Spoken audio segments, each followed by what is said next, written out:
శ్రీమాత్రే నమః. సద్గురు జ్యోతిష్యాలయం వారి యొక్క విశ్వావసునామ సంవత్సర 2025 మార్చి 29 నుండి మొదలు పెడితే మళ్ళీ 2026 మార్చి 28 వరకు వచ్చే ఈ తెలుగు నూతన సంవత్సరంలో వచ్చినటువంటి సంవత్సర రాశి ఫలితాలని మనం ఇప్పుడు తెలుసుకోబోతున్నాం. సింహరాశి వారు మఖా నక్షత్రం, పూర్వా ఫల్గుణి నక్షత్రం, ఉత్తరా ఫల్గుణి నక్షత్రం యొక్క మొదటి పాదంలో ఉన్నవారు సింహరాశి వారిగా పరిగణించబడుతున్నారు.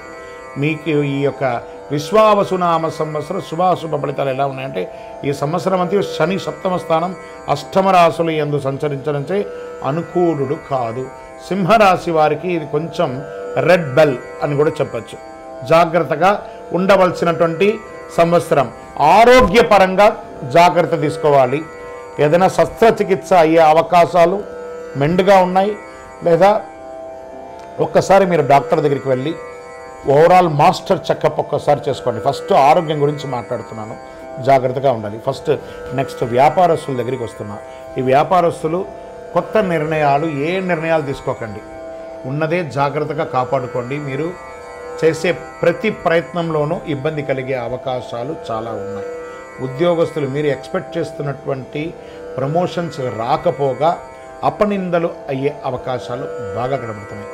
ఇది స్త్రీ పురుషులు ఇరువురికి కూడా వర్తిస్తుంది.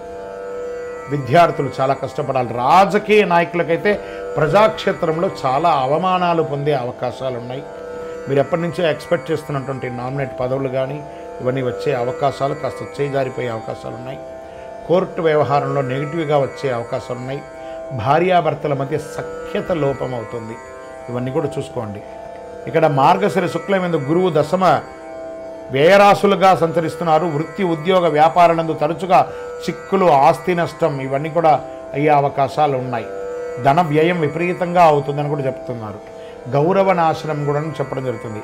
చేసిన ప్రయత్నాలన్నీ కూడా కీర్తి వృద్ధి, బలము, తేజస్సు, విరోధి నాశనం కూడా సంవత్సర ద్వితీయంలో కాస్త ఉపశమనం కలిగిస్తుందని చెప్పచ్చు.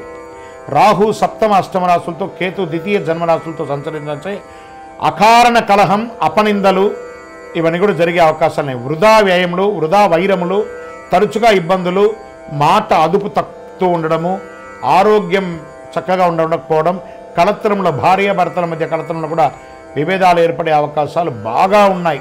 జన్మ ద్వితీయ రాశి నందు సంచరించితే చాలా జాగ్రత్తగా ఉండాలి. కుజుడు